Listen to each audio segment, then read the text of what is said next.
Hey BC students, it's Greg filling in for Kayla for this social skills class today. Today we're going to talk a little bit about social distancing. You've been hearing a lot about that recently with the COVID-19 pandemic going on, and I just want to give you a little bit more information about that and some of the safety precautions. The first thing to talk about is what is a safe social distance, and if you go out to the grocery store, if you go anywhere, you'll see keep a 6-foot distance between you and other people.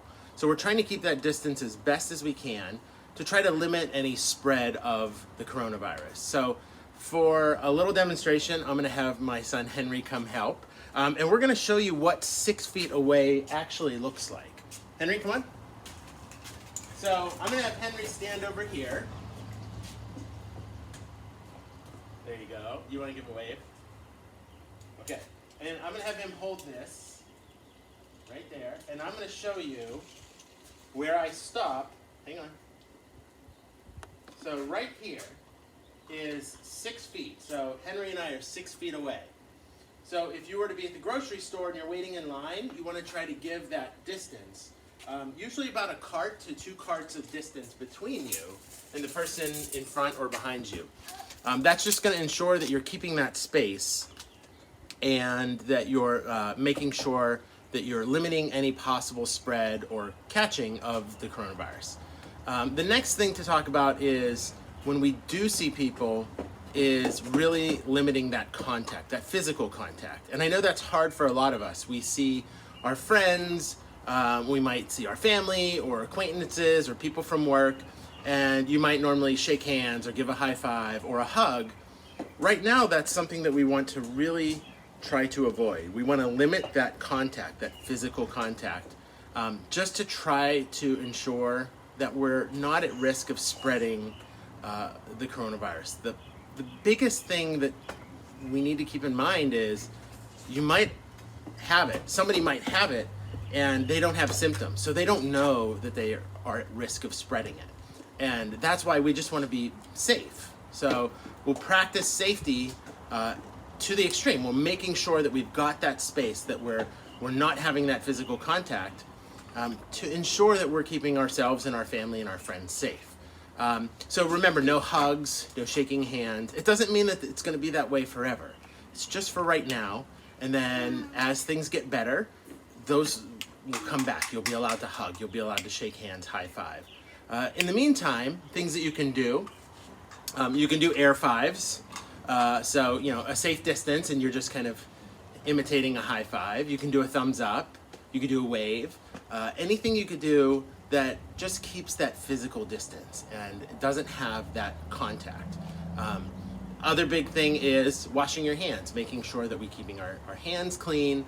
We're limiting touching our face is really going to help us in reducing our risk of catching or spreading the coronavirus.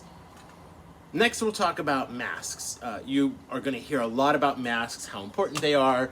You might find that some places that you go to, if you're going out in public, require masks.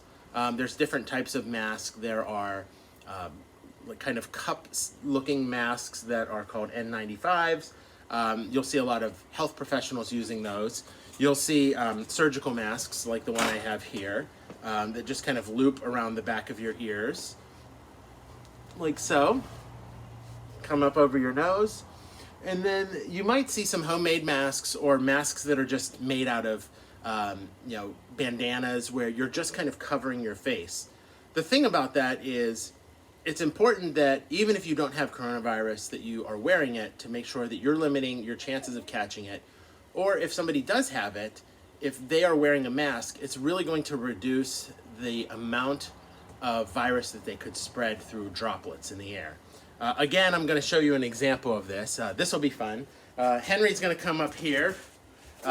He has graciously volunteered to demonstrate a sneeze. Yes?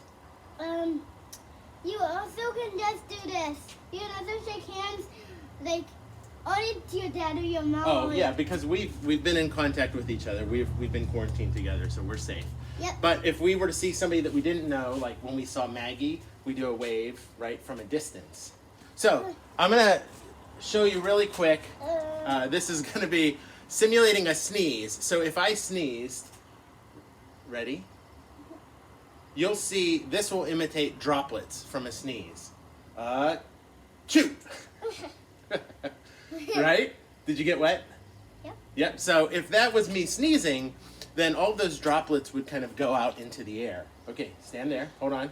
Now I'm going to show you what that looks like through a mask. So if I have this mask on, okay, and then I sneeze, watch how much of the droplets actually spray out on Henry. He's going to like this part because he's not going to get wet. Ready? Did you get wet? No. Nope, not at all. So the mask contained all of those droplets. Thank you. Thank you. Okay, I'll be right back. The mask contained all of those droplets. It's tough to see, but they kind of are just cupped in there. And so it's really going to prevent that mist from going through. And now if that's a sneeze and those are my germs, they're all going to be kind of contained in here. And I'm going to reduce the risk of it going into the air and somebody else catching it. The safest way to do this is for everyone to wear a mask if possible. So hopefully that you guys can take these and it'll help you understand. We'll include a social story with this lesson that might give you a little bit more information.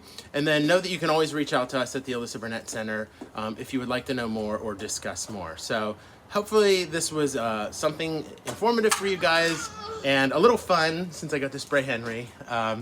And I will see you guys later. Thank you so much.